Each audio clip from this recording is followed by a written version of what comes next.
friends. Welcome back to my channel, or if you're new here, I'm Ellen, and I'm a life coach to content creators and creative entrepreneurs. And I just watched a masterclass in life coaching concepts for creative entrepreneurs and content creators by Vanessa Lau. If you don't follow her, I recommend that you do. She's someone I have followed for a few years now in my early days of starting to dabble with content creation. And she used to put up a lot of videos about how to maximize growing your audience on Instagram and YouTube. And she built a massively successful consulting business. It got to well into the 7 figures, and she was really a prominent figure in her space. And then she basically burned out and burned her business down and took a step back for about a year, and has only recently started sharing videos again and started opening up about what she went through. And when I was listening to the video, I started just having so many thoughts come up. Because this is exactly what I work with clients on every single day in my business. And I just felt like this would be a beautiful way to showcase Vanessa and her story and what she's been working on, and a really thoughtful and powerful video with my lens as a life coach and how I would add to what she's saying and how I work with people to navigate what she's going through. So I'm going to do my first ever reaction video. My time has come. I guess we'll just dive in, and I will stop and share thoughts as they come up. So here we go. I just feel disappointed in myself. Why did I suck at running my business? I just wish I stood up for myself more. And why did I let people take advantage of me? This is hard to I hear. just feel a lot of fear around trusting anybody, and I feel like I could have just run things a lot better. I even had to take a sabbatical, and sometimes I'm like, was that even the right decision? And now I have nothing. I feel like my time is over, and I blew it. It actually wasn't until I had that little breakdown that you heard earlier in this video where I learned a lot about myself. It was almost like a breakthrough that I had recently. So I love that she used the word breakdown and breakthrough, because when I say the word breakdown, I'm not talking about like a mental or emotional breakdown. Like if you were to think about breakdown, kind of like a car breaking down on the side of the road, where when something's not working anymore, like there's a pattern we're engaged in, or there's a commitment that we've made, or we're engaging in a behavior that just doesn't align with our values or what the results that we're trying to create or the person that we're trying to be, there's a breakdown. And so the opportunity of declaring a breakdown is to say that there is a breakthrough available. There aren't breakthroughs without breakdowns. We can't change a pattern of behavior or realize something new or have an aha moment unless we realize that something isn't working. And sometimes, Vanessa's a great example of this, unfortunately in her case, that we push ourselves so far past the opportunity to just say, oh, this actually isn't working anymore, and to make a pivot in the moment.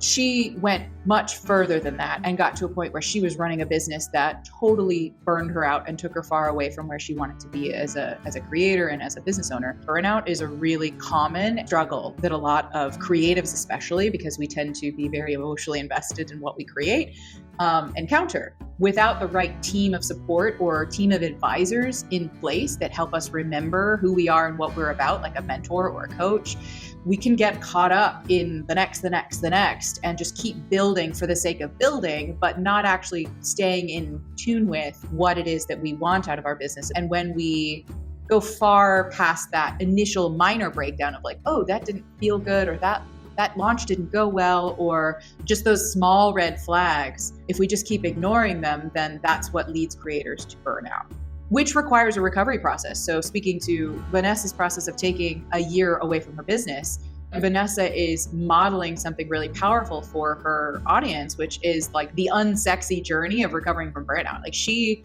burned her business down and took a year-long sabbatical. And the thing is that like taking space away does help you emotionally and mentally recover.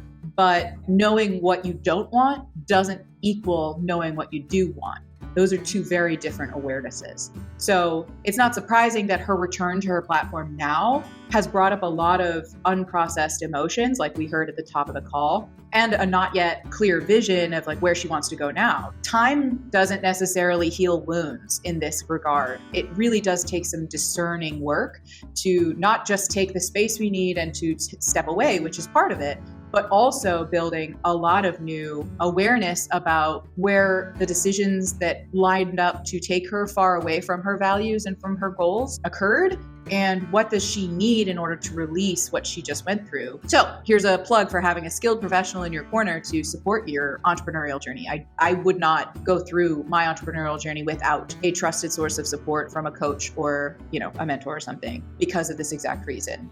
And my breakthrough and my epiphany was that there are still a lot of things that I thought I got over, that I thought by me taking 1 year off of my business that would disappear, that I wouldn't have those problems again, and that everything is going to be solved. But the reality is I am still holding on to a lot of shit that I went through, that I haven't gotten over.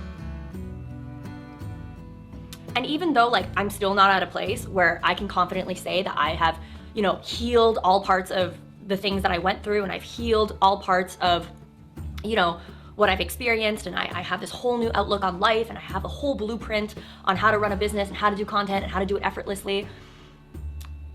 I feel like until I actually admit that to you guys and I actually tell you guys that I don't have my shit together, I will always have this mental blockage with content. I will always have this mental blockage, and I will always never feel authentic. I love that she's being so transparent with her audience here. Like I said, I've subscribed to her for several years now, but rarely have I watched most of her videos, to be honest, simply because the content was just not always super relevant to me or timely to me in the moment. But since her return, I have watched every video of hers because of this beautiful level of authenticity that she's bringing and vulnerability that she's practicing.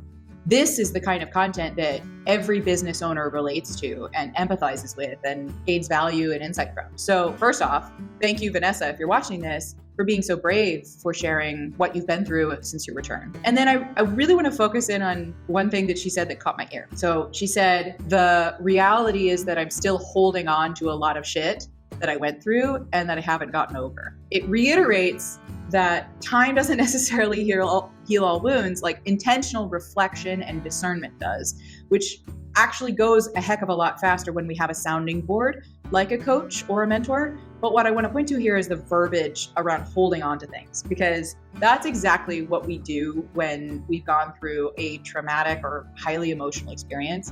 Our bodies and minds and hearts hold on to the emotions and especially the fears triggered by that experience until we properly process them. It's almost like feelings need to be birthed out of our body. They must exit us and be expressed for them to be fully processed.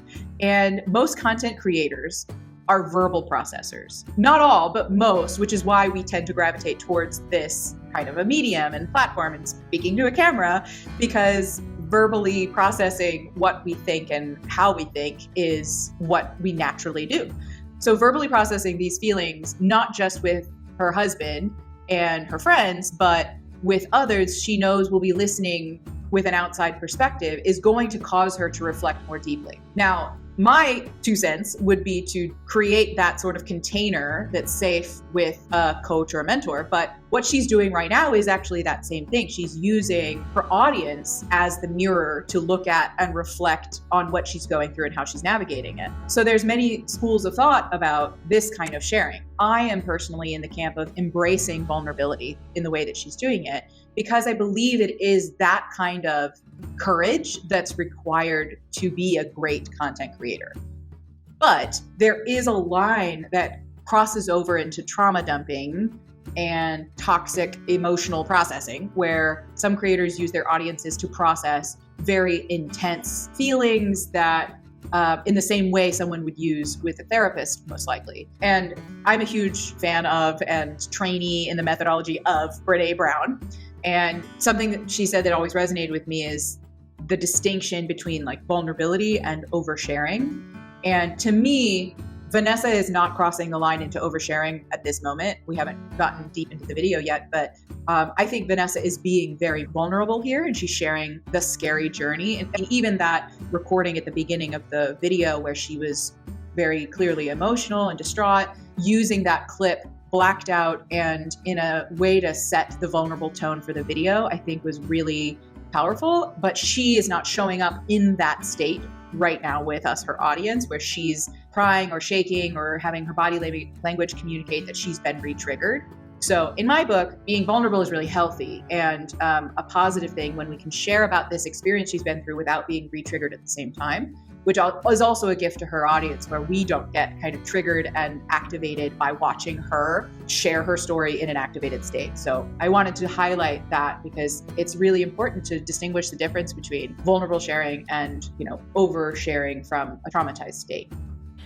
And so what I want to do in this video is I just want to openly share some of the things that I'm struggling with and that I haven't solved yet, but I'm in the... Oh, and I want to note here that I'm playing this at 1.25 speeds. I wanted to move it along for the sake of our commentary. Process of solving, because now I have awareness around it, and that I'm in the process of learning because I'm actively doing the work behind the scenes. Just because I don't post about it doesn't mean I'm not making progress, and I have to keep reminding myself of that. And so, yeah, I want to share with you guys just what I'm struggling with, what I'm going through. I notice some of the work that I do as a coach is I'm listening to the language a client uses, the body language that a client is demonstrating, the way of being and tone of voice and all the other elements to communication that exist beyond just the words we use. Language is a lens into how we think. And I always pay attention when a client repeats a word over and over again. And I noticed just in that clip that she said the word process quite a few times. And I love Vanessa's reorientation here towards process-oriented thinking and conversations, because she used to be very results-oriented. Her content was very geared towards accomplishing a certain result. But clearly this shift that she's making in her content is bringing a new focus and a new lens into her world and into, how she's looking at her business. And I see this all the time. Someone builds a strong foundation with an audience around an expertise where they position themselves as an authority on a subject that they know a fair bit about, but then they evolve or their interests evolve and their passions change, and they start to feel torn between who they were, who they are now, and who they want to become, and their content no longer aligns. So what's required is a new approach and a perspective shift around their creative process, around how they process feelings and intuitive hits, and around being what I call in the goo of the process of change, where you're not a caterpillar, but you're also not a butterfly. You're in this gooey stage of transformation. So part of that process as a content creator like Vanessa is that not only has she changed a lot as a person, but so has her ideal viewer. We all tend to create content and build businesses around those we want to serve, usually by becoming the mentor or the guide that we wish we had at the time. So Vanessa's old content used to serve her younger version of herself, who looked for answers and formulas and strategies to take effective action for building a brand online. But then she grew, and so did her client avatar. And so now Vanessa is in the process of becoming the mentor, the guide that she wishes she had right now, someone who is open and vulnerable about the struggles of running a really successful platform and business. So this video and this process that she's going through goes so much deeper than rebranding. This is about reinventing herself. And I feel like by me just sharing, it's gonna make me feel a lot more connected to my work. It's gonna make me feel a lot more connected to myself. Because right now, as we speak, or as I speak, I still feel like I'm wearing a mask. I still feel like I'm performing for the internet. And I don't wanna feel that way. I'm gonna stop right there really quick. I don't know if you noticed, but she had a really big shift in her body language. She's a gesticulator, as most of us are, but she started locking up her body while she was moving her hands and started tensing up. There's a lot more tension in her body when she was sharing, I still feel like I'm wearing a mask. I still feel like I'm performing, which, what that body language indicates, I would be very curious about in a session with her. But I just want to share. And hopefully someone out there, you watching this video, might resonate with some of the things that I'm going through right now. All right, I had to change into a hoodie because it was getting cold and I don't want to accidentally slip. Okay, so it's not surprising to me that she took a break and went and put a hoodie on, because it seems like, just from that shift in body language, she was getting a little bit locked up and maybe even a little bit jittery, because it seems like her nervous system got activated when she said that she still felt like she was wearing a mask and performing for her audience. Clearly, those are the root causes of the breakdown that happened in her business last year, where, she felt like she was just performing a person for her audience, as she was wearing a mask of, the leader she was supposed to be of this 7-figure business and this large team that she used to lead. And I'm really glad that, in terms of this video and this moment, that she took that step away when she got activated, instead of just barreling through that moment, she kind of got a win-win. She pursued self-soothing and she gave herself some comfort, but she also practiced resilience and came back to the recording. A lot of us would probably get activated and either steamroll our way through the video, and it might end up again, like this whole point of this video, we might end up somewhere we didn't really expect to take the video because we got activated. But she didn't stop the video fully. She took a break and she did something that comforted her by putting on the sweatshirt and regulated her nervous system so that she could come back and start filming. So I love that. I learned that I do not trust myself.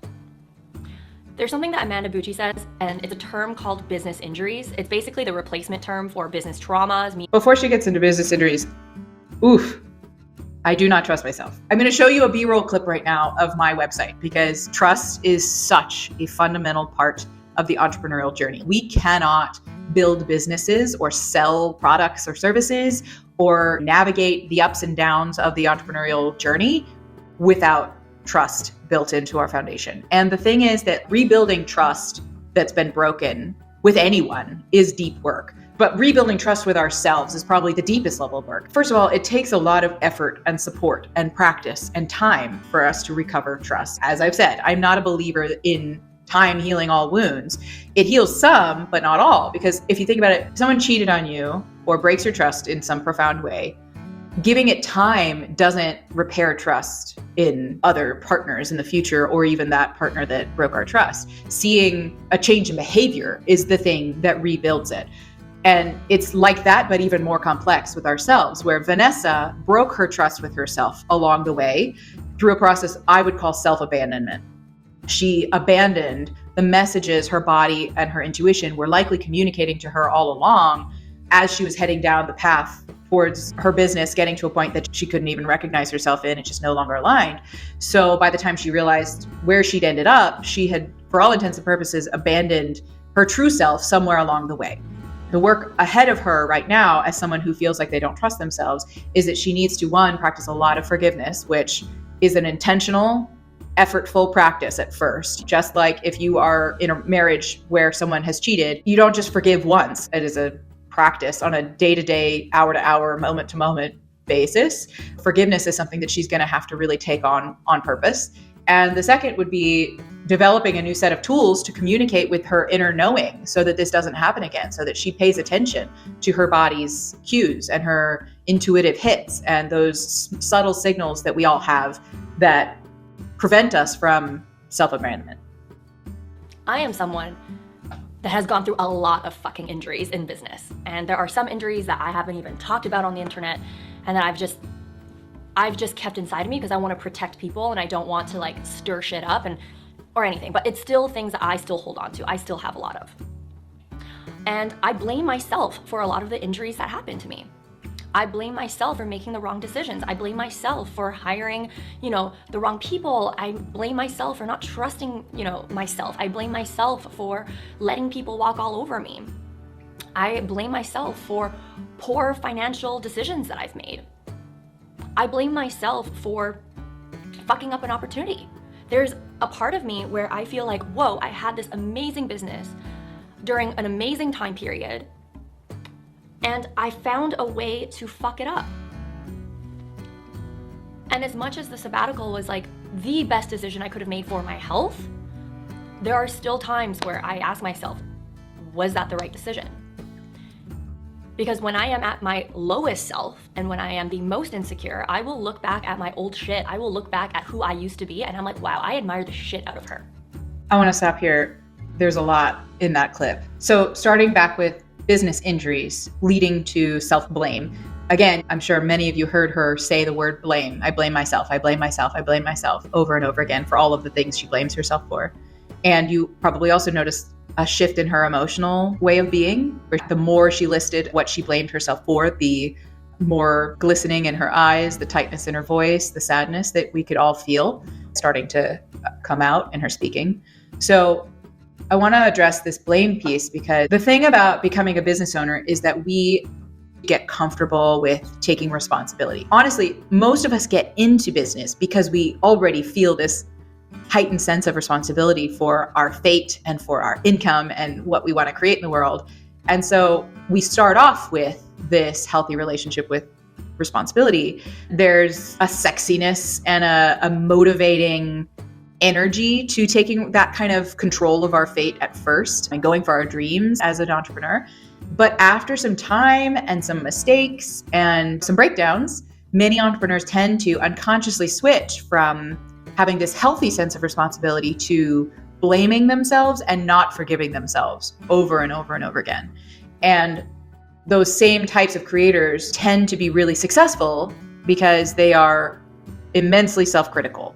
Their self-criticism is a double-edged sword because it helps in our pursuit of excellence, in our resilience to feedback, because we try to think 2 steps ahead of what someone might find fault with.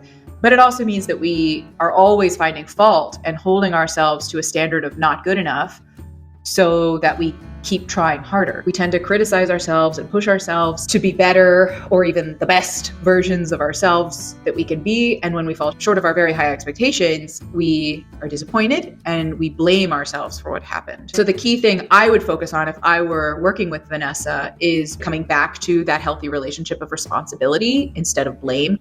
She was able to pump out so much content. She was able to run this team. She was able to speak on stages. She was able to do all those things.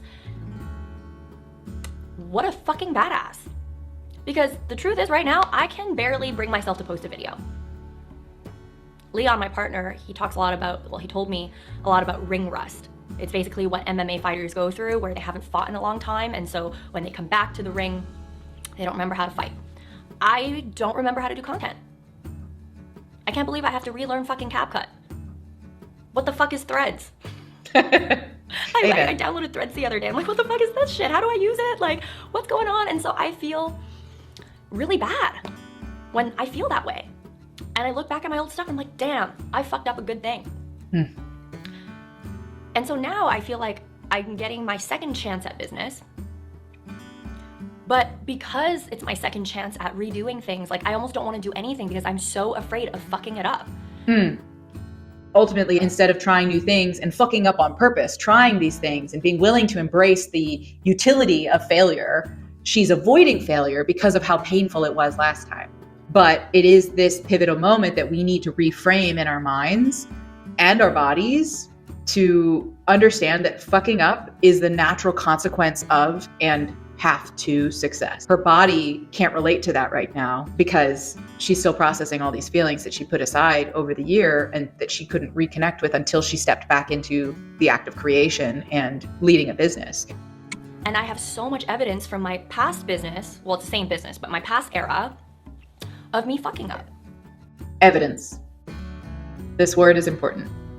We gather evidence for all of the stories we choose to believe about ourselves and our lives. And Vanessa could gather all of the evidence from her past business and make it mean a million different things about her. She just said a few minutes ago that the old her was a woman that she deeply admired and that she was a badass. And now, just moments later, the narrative has shifted to make the evidence mean that she's a fuck up and that she just doesn't want to be a fuck up anymore. She doesn't want to fuck up a good thing again. So what meaning we assign to the evidence that our mind is gathering needs to be consciously chosen. Otherwise, there are going to be parts of ourselves that will co-opt the past and the evidence that we have in our mind from past experiences and assign disempowering meanings to it to keep us in our comfort zone. And I still blame myself for a lot of the things that happened to me. And so I'm at a place where I just don't trust myself to make decisions, and I'm so protective of this era that I'm in that I self-sabotage. I avoid posting what I want to post. I don't even know what I want to post, but I'm avoiding doing anything. And a part of me is like, I'm so afraid of posting because of two things. Number one, if I post something or if I do anything, if I launch anything, if I say anything, there's going to be a chance that I might fuck that up, and this is my second shot at business and I want to protect it at all costs. The second thing is I am so afraid to post because what if I post something and it doesn't perform?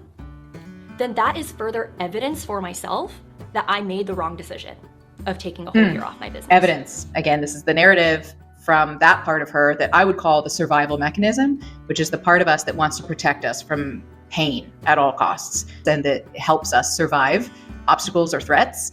And there's a wisdom to our survival mechanisms because they have a long memory and they can connect patterns from our present to any point in our past so that we can learn from our mistakes and avoid that pain again. But when our survival mechanisms become hypervigilant and try to keep us from growing and trying new things outside of our comfort zone simply because it has connected a current experience to a past experience, that's when those internal fears start holding us back because they're projecting something that isn't necessarily true. It's not the same. Vanessa is not the same person she was a year ago or several years ago when she started her business. Her audience isn't the same as it used to be, and the world isn't the same. So to expect something to go the way that it went before is oftentimes simply projection.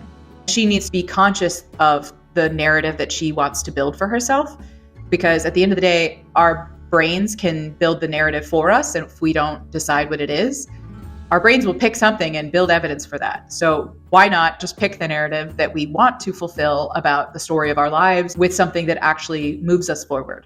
She would also benefit from normalizing that fear that her survival mechanism has planted in her mind and listening to that deep inner knowing, which, to be fair, she's doing a lot of right now in this video, but even more so, normalizing that voice of fear, I think would help. But this is self-sabotage. This is a self-fulfilling prophecy. I am so afraid of fucking up. I am so afraid of my career going into irrelevancy that I'm stopping myself from taking action.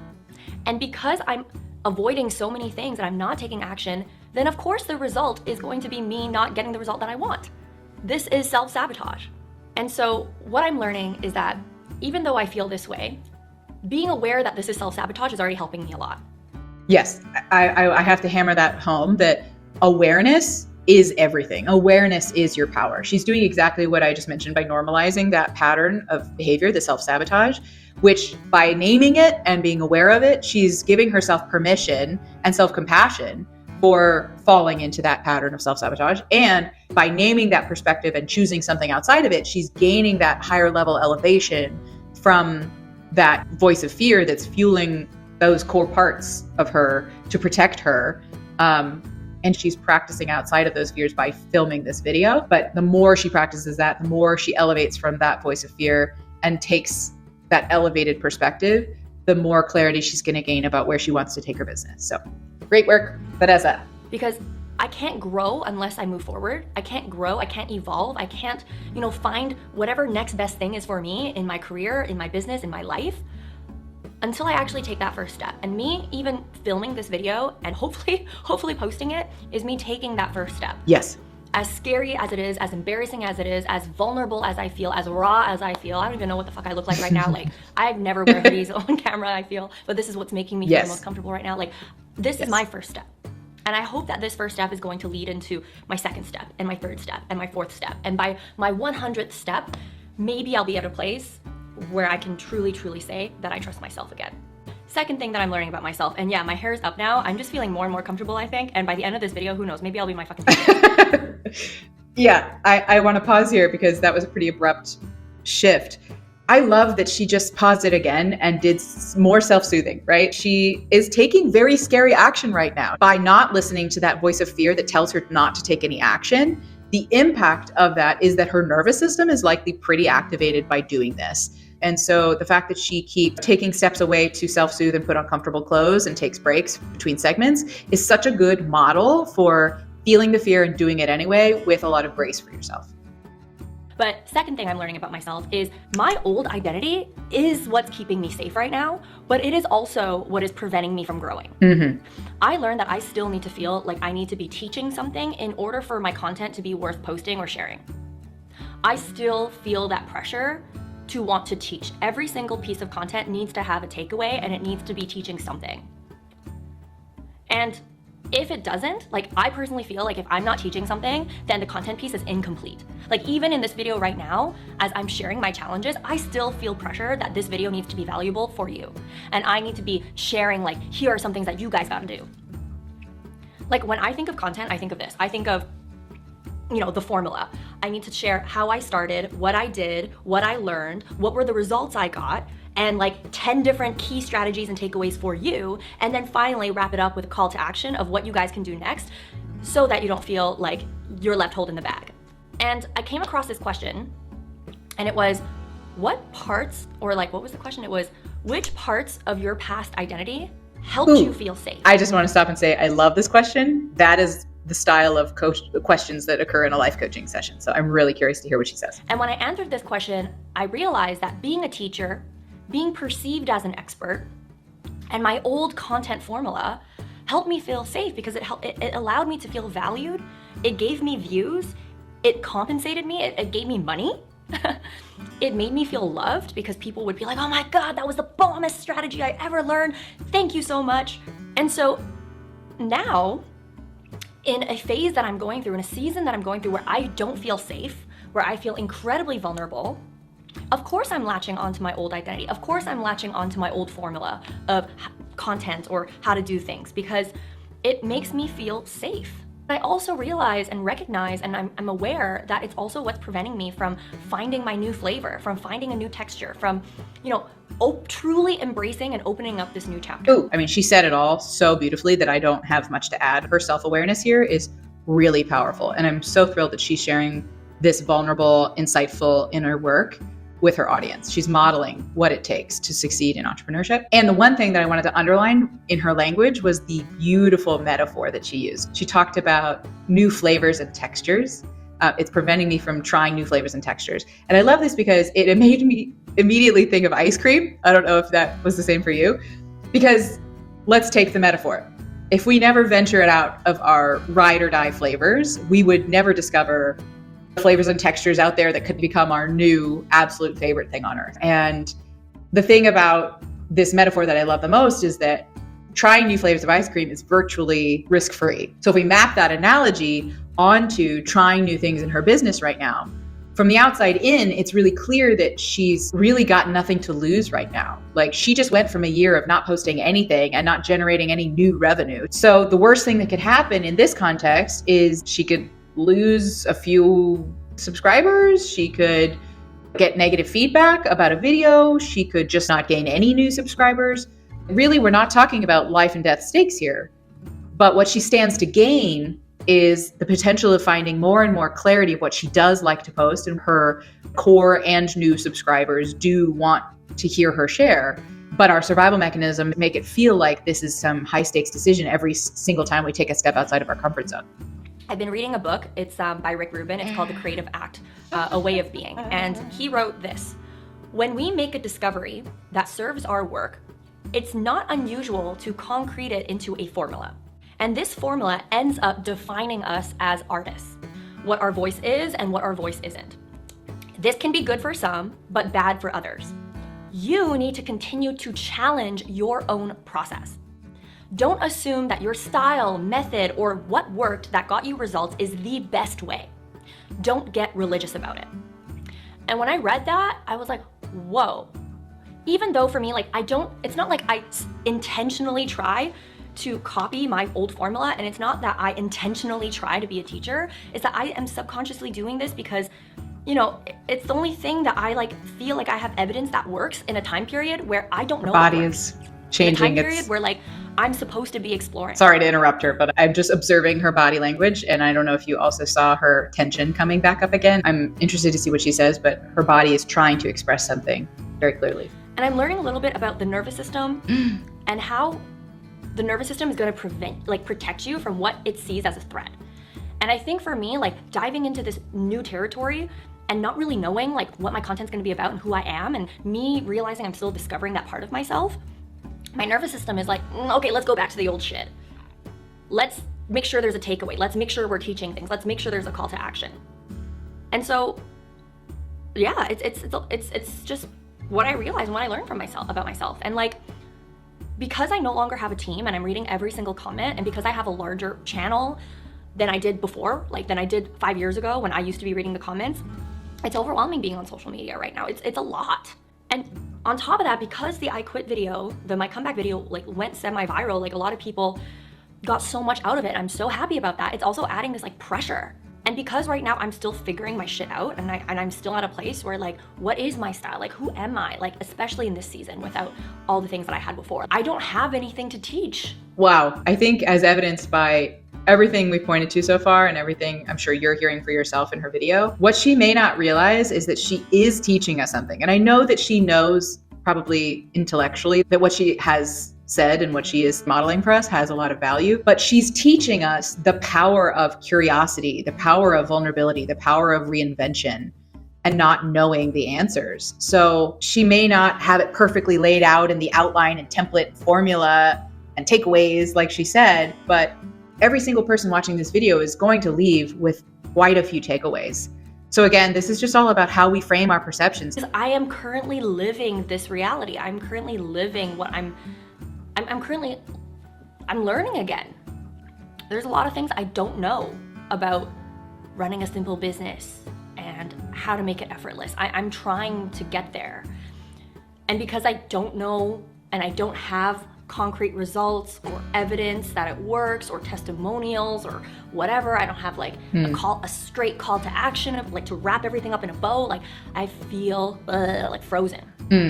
I like to emphasize this piece on freezing because I'm sure everybody has heard of the fight or flight response, but Vanessa is actually pointing to another very common survival mechanism response, which is called freezing. And if you feel like nerding out on how the brain works, like I frequently do, I highly recommend you watch this TED Talk video. I will link it below, that talks about how when our brains communicate danger to us, like a fear response that feels like life or death, but because we are not creatures in a food chain anymore where lions and tigers might come and eat us, we have these life or death responses to other things that occur in our normal lives, especially as business owners. So this fear response that Vanessa's been experiencing, that freezing can actually be the most common form of a response. It's almost like everything shuts down and all of the other internal senses heighten so that you're listening more clearly. You can see and hear and taste differently in those periods of freezing on purpose so that your body is just so in tune with your environment. But that also creates this level of hypervigilance where if we are living our lives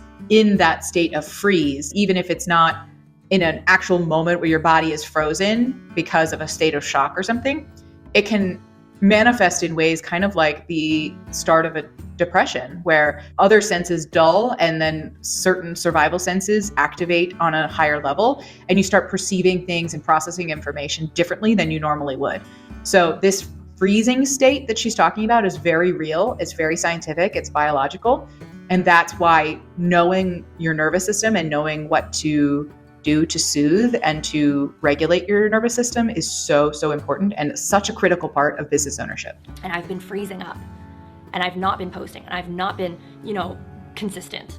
And when I do create a content plan, it is literally like the old content plan that I used to have. But I also can't blame myself for that. Like what really conflicted with me, like what really threw me off was when I posted some of these social media videos and I got this comment of like, this isn't the real you. And I'm like, who is the real me? And it's comments like these that kind of make me feel like there is a right and wrong way of showing up. So now we see what instigated that fear response. This is one of the hardest things I think to navigate as a content creator is receiving feedback when you're not necessarily in a healthy or willing space to receive feedback. So as a content creator and as a leader of a business, we have to develop a very specific relationship to feedback that allows us to nurture growth and not inhibit it. Often, most of us hear feedback in the same vein as criticism or like we're doing something wrong, which is normal and natural as a person. But there are ways we can set ourselves up as leaders and as content creators to feel open and grounded to receiving that feedback. Because if we read the comments looking for validation or connection to our audience when we are feeling low, then we open ourselves up to feeling even lower by reading that one negative comment or that one piece of feedback or that one email that we're not in the right headspace to hear and receive. So really, this is a lesson in protecting that groundedness by only taking in feedback when you're in a space to take what's worth your attention and release what's not. It's highly possible that Vanessa read that comment when she was in a good headspace and it just resonated with her and felt accurate, which is why it stuck out to her. But it really is worth reinforcing that this vulnerable space that Vanessa is in means that we really need to be conscious of and reinforce our boundaries with extra care and intention. And so I froze. I just stopped posting. At the same time, it wasn't until I realized that, oh, actually, makes sense. Like, I'm trying to protect myself right now. I'm trying to protect myself in a season where I am scared to make decisions. And so, of course, I'm going back to parts of my old identity. That doesn't go away overnight. And what I'm learning is that it is actually really hard to make a 180 pivot overnight. And if you are expecting that to happen, then be prepared that you will come across some mental blocks in your content, in your self-expression, and you will feel that tension. And it is going to bother you. And it is going to feel uncomfortable because there is a part of you that believes that you can be someone, or that you can be this whatever you want to be. But there is also a part of your nervous system that is holding you back from that because it is trying to protect you. And so all this to say, I love what she's saying here, but I paused because of the body language that is giving me pause. She's sitting here with her knees scrunched up against her hands covering her face. She's clearly processing and thinking right now, but her body language is shrinking more and more compactly. If I were in a session with her, I would pause what she was saying to reconnect with her body right now, because when she's shrinking back from us more and more and she's physically protecting herself from us in almost a fetal position, I would invite her to be highly perceptive of this moment, that her body is contracting for a very specific reason. And her body's trying to tell her that she's feeling very vulnerable, which is why it's curling up into a fetal position. So we'll see what she does. I realize that I just need to accept that this is what's keeping me safe. But I also, because I acknowledge it right now, I can also, again, have power over it and realize I have to push myself a little. Ooh, interesting.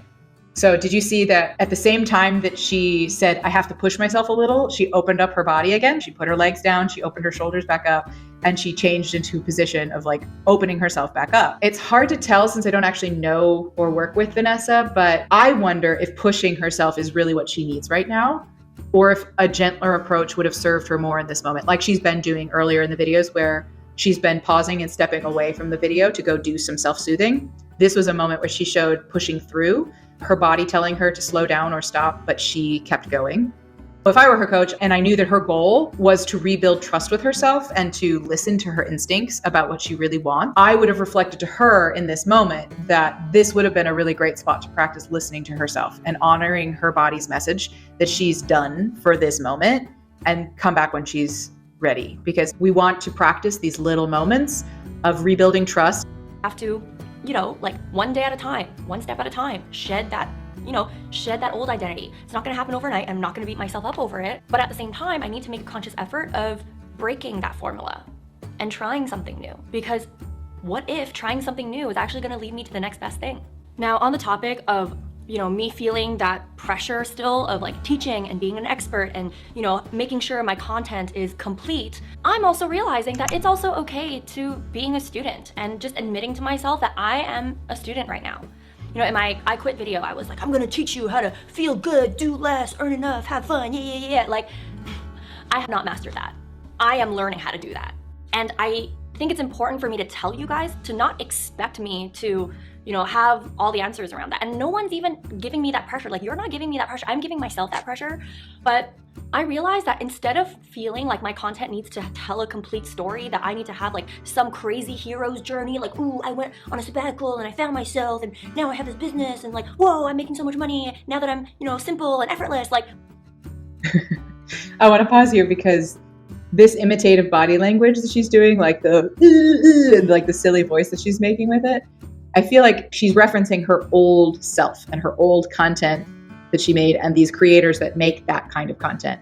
And this is her way of pointing out how performative it was for her. She felt performative and inauthentic during that period of content creation. She was putting on a mask, as she said earlier. So this is her way in this era of authenticity as her highest value right now. She's separating herself from that way of being by lightly mocking it and exaggerating it. Fuck that. I think I'm learning and I'm realizing that I just need to be a student again. And rather than me feeling I need to have that whole crazy hero's journey, that I just need to just tell you guys what I'm going through, what I'm learning, put y'all onto whatever process I'm going through, and also letting you guys know that whatever I say, it might not be the answer. It might not be the solution. I am just documenting my experience. So I've talked a lot today about how much she is going through a process of reinvention for herself. But I think that what I'm seeing as one intention and or impact of this particular video is that she's actually really intentionally reinventing her relationship with us, the audience. So when we've been in a relationship with anybody for an extended period of time, we obviously form expectations of each other. And all content creators have a relationship with their audience. So what she's saying here is what we can expect from her now. And she's giving us the context for why she would like this change in our relationship with her. She's building a lot of trust actually in this video with us by sharing all the inner work that she's been doing on all this context leading up to this point of what we can expect from her, so that she just didn't all of a sudden come out on her channel and say like, I have nothing to teach you and I don't know where I'm going with my business or channel. Okay, bye. Like she could have come out much less vulnerable with the same information, but because she's chosen to show up with a lot of vulnerability and context, she's building a lot of trust, and we are reinventing our view of her and our relationship with her as an audience. And really, my experience is what matters the most to me. And again, I've been reading this amazing book by Rick Rubin, The Way of Being. And he wrote, great art opens a conversation rather than closing it. And when I read that quote, I was like, oh my gosh. I realized that my old formula of me being an expert, being a teacher, making sure I'm teaching you guys stuff, making sure that there's a takeaway and there's all these things, I'm closing conversation. I'm basically telling you guys what you should do. But instead, I just need to share what I'm doing, share what I'm going through. And even if it doesn't feel like it's an answer to anything, even if it feels like there's no actual result or there's an actual takeaway, at least it's opening up a conversation because I am being real about my experience. And for the last few months, it's been holding me back because I feel like in order for me to actually have something to post, I need to make sure that I can basically take you guys on this whole A to Z journey so that you guys have a few takeaways.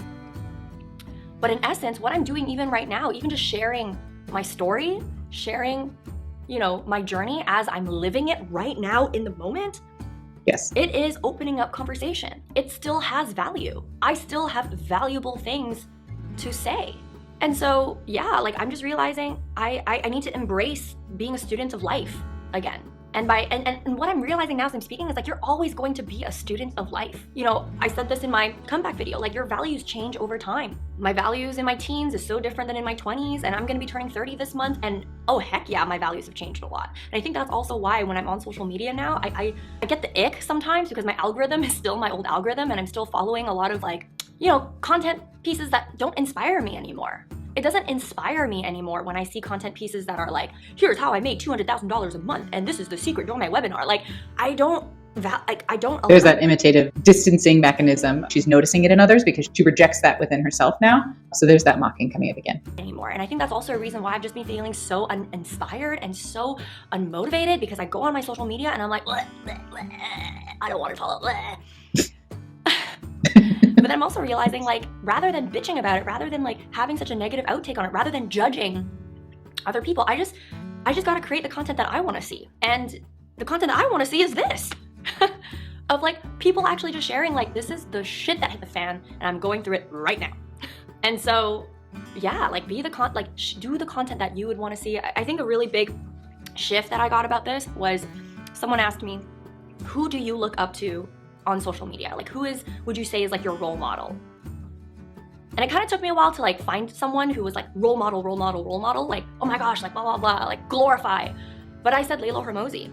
And even though I don't 100% agree or align, I wouldn't say agree, align with a lot of the things that, the Hormozi's approach to business, I still really respect Layla as a businesswoman. I respect the shit out of her. She's a fucking badass. And then I was asked, okay, well, what if Layla Hormozi posted a video or posted a podcast or did a piece of content sharing the struggles that she's going through right now? How would you feel? And I was like, oh my God, I would like her even more. I would feel like she's fucking human, because I see Layla Hormozi as someone who is a superhuman. And if she actually posted a video about not what she went through and what she learned and what she, the results and how she fixed it, if she actually just posted a piece of content that was y'all, this is what I'm going through today, and I don't know what the fuck to do, oh my God, I would love her so much more. And so when I answered that question, I was like, holy shit. And that's actually what's giving me the courage to do this video, because I have a feeling that there's probably some people out there that see me as a superhuman, especially coming back oh look, Vanessa Lau took a whole year off and now she has her shit together, now she's so happy, and now she's blah, blah, blah, blah. And some people probably glorify me. And I think by answering that question about Layla and like me thinking like how much more I would love her and how much more I would feel like she's a human and how much more connected I would feel and how much more complete of a person she would feel to me, it has given me this like permission slip to just be like, fuck it, I don't have the fucking answer. This is what I'm going through. These are my challenges. And not be afraid that it's gonna be some trauma dump, because I hope it's not coming across that way, but it's more of like, this is life. This is my life. Yeah. First of all, I love that she's done a lot of work to find other creators who inspire her to take action, and that she realizes what values she shares in common with these role models of hers. And secondly, this piece on trauma dumping, obviously we've kind of touched on this before, but I hope what I've said so far reinforces my take that this is not trauma dumping, but it is very vulnerable sharing. And I love seeing her like this, and I love the realness that she's bringing to this, and I want more of it from her and from all creators that I follow. There have just been a few times where her nervous system towed the line, and she demonstrated a lot of great methods of self-soothing and moving through it with grace that I think are modeling really beautiful things for other content creators to follow. And if I'm feeling this way, there's probably other people that feel this way too. And so, I just feel like the pressure is a little bit off, and I feel more connected. I feel a lot better. I feel better right now. And so at the end of the day, here's what I'm realizing. Number one, like I said, doing a 180 on your identity overnight is unrealistic. This is where her current self can totally lean on the skills and tools from her old self, where she tries to tie things up in a pretty bow and taking what she might perceive as a really messy video and attach takeaways to it. There's that expression, don't throw the baby out with the bathwater. And I think it totally applies here, where she doesn't have to throw out every skill or formula that she's ever learned about content just because she's in the process of reinvention. Reinvention usually has us think that we need to swing the pendulum from one side to another fully in order to change and become the person that we seek to be. But the real juice gets squeezed, in my opinion, when we integrate our old self with our new self and take the things that work and throw out the things that don't anymore. So I say, give us takeaways, Vanessa. Let's hear And you just have to, I just have to embrace the pace that I'm at. Amen. But still be open to challenging myself and just have grace on myself during this time period where I am doing a pivot or where I'm trying to embrace who I am I'm trying to grow. And growing is going to be uncomfortable, and there's going to be times where my nervous system is like, hell no. But I just need to embrace this process and own it. Number two, embrace being a student of life again. Not again, I've always been a student of life, but just embrace this season of no expectations. In my last, my comeback video, I said, I'm gonna teach you how to earn enough, have fun, do less, all those things. Fuck that, forget that. I don't want to be put in a box. I don't want to label what I'm doing. I just want to be. I just want to share, not put any rules around it, not put myself in any type of category. I just want to be. I just want to observe, and I just want to share what I'm going through. And just embracing being a student. And I think another thing I'm learning is I need to start creating content for myself and not for other people. Because even coming back, I still feel like I'm creating content for you. Yeah, I love that she's prioritizing just being. I am trained in what's called ontological coaching, which is the study of being. And it basically has us look at how we're being as the source of how we do everything. And so entering this space of reinvention for her and coming back to how to just be and not perform and not achieve and accomplish and push through, she has needed to pause in order to reflect on how she can move forward in a genuine and authentic and aligned way. I love that she's emphasizing being as a focus. I feel like it's really important to emphasize the essential aspect of recovering from burnout, especially as a creative, for regaining that sense of connection to our inner artist and our inner voice. So this is a powerful place to start, asking yourself, what do you need to say? What do you want to create? What do you want to see more of in the world for yourself? I'm really glad that she's coming back home to herself. And I'm creating content in the lens and in the perspective of, are other people going to like this? Are other people going to, expect this from me? What do other people want to learn? What do they want to do? Like, what do they want to see? What do they want to have? What do I want to have? And so I'm learning that I need to work, and I know it's not going to be a 180, change overnight. And that's also one thing that I want to make sure is like, just because I posted this video and I'm sharing my challenges, and I really don't want to see comments that are like, "Ooh, you are not being yourself." Like, how can you say that I'm not being myself when I don't even know who I am right now? I'm still discovering that for myself. And if you're not giving me the grace to just like try to do these videos and like try to find my way, even if it means going back to my old identity, like you're like, that's hindering my growth of finding myself. And it's what's causing me to be afraid of even posting videos, because I feel like there's this like accountability police hovering over me of like, you said this in your last video, so you're not allowed to change, you're not allowed to evolve, you're not allowed to have a different opinion, you're not allowed to go back, you're not allowed to move forward. Like, I don't like that, and it's what's causing me to freeze. I know it's gonna happen anyways, because even if I say, please don't do that in the comment section, like it's still gonna happen. So she's getting a little defensive here, but understandably so. This goes back to her setting and establishing healthy boundaries, which is a good thing. She's expressing her boundaries here for what kinds of comments she's willing to or not willing to be with. And this is a shared responsibility in a relationship. When we're establishing communication boundaries, it equally applies to a creator and their audience. She is responsible for expressing her boundaries and maintaining them for herself, which looks like reading comments only when she's in a grounded headspace and able to be with them in a healthy way. So she is 100% responsible for how she sets and maintains her own boundaries.